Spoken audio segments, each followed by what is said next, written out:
Good morning, everybody. Lee Brower here, and welcome to this week's edition of Meaningful Monday. I am grateful to be here, and I am glad to be here. You know, moments, memories, they're so powerful, and they're our greatest teachers if we just capture them and if we share them. Just this morning, I was sitting at a dining room table and reflecting upon, I guess it's because we're getting ready to move, but anyway, reflecting upon the experiences that had happened around that table. And one in particular jumped out at me. And I want to share it with you, and I hope you'll bear with me. It's a little tender. But you know, we were sitting there, Lori and I were sitting there with Nick. And Nick is one of our 8 children. We have a combined family, and I'm very grateful to have known Nick his entire life. He's a bonus son. We don't have stepchildren in our family, but he's a bonus son. And he was going through an extremely tough time with a lot of pain, a lot of struggle, and emotionally, dealing with 4th stage cancer.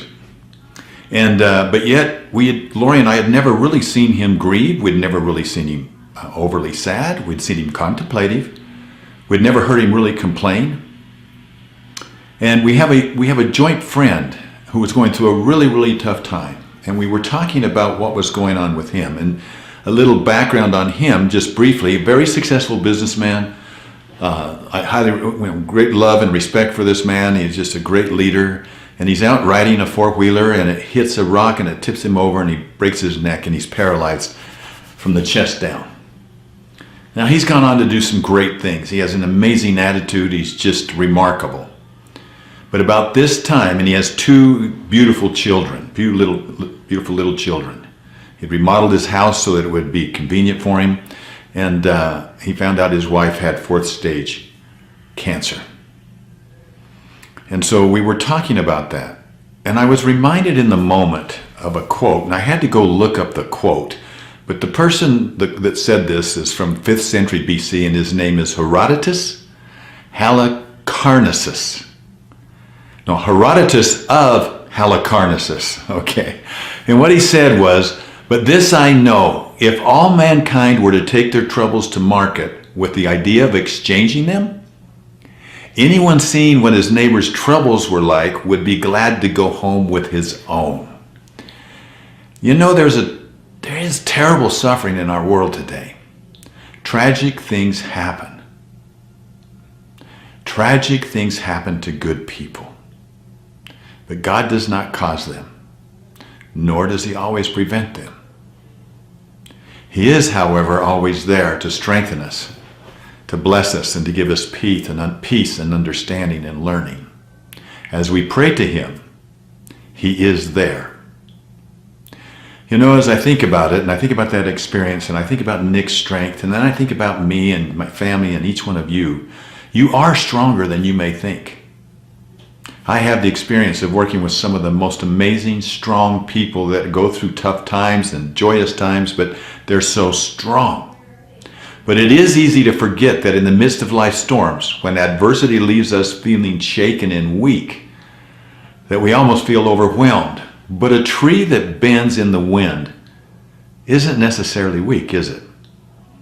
Just as the unseen roots deep below the ground give the tree its stability, we too have the strength that may maybe even be hidden from even us. And in fact, it often reveals itself only in times of challenge.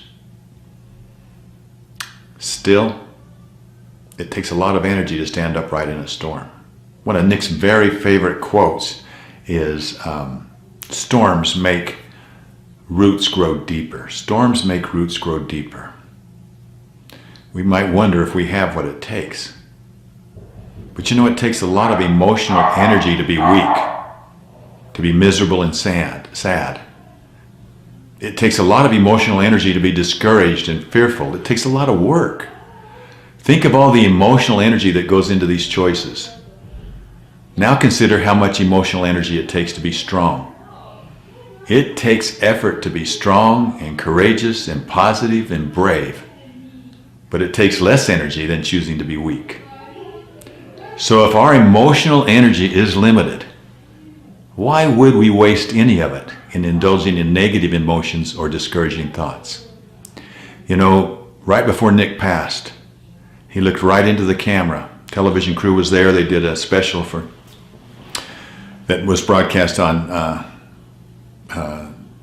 National Public Radio. But he looked into the camera and he said, "I never asked why me. I only asked, what can I do now that I have cancer?" And that's that power, that attitude of choosing your right thoughts, being able to get the energy from the right thinking.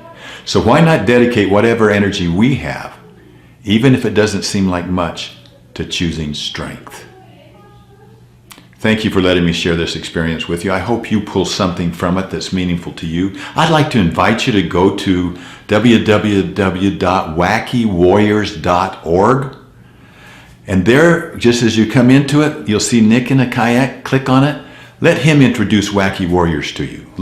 I would like you to get to know him. It's about a 3-minute video, but it's excerpts from his the special that was done on him, and shows some video going clear back to when he first started getting cancer, or when he first came out of remission the first time, and it takes him all the way to about 6 weeks before he passed. We'd love to have you get to know him better.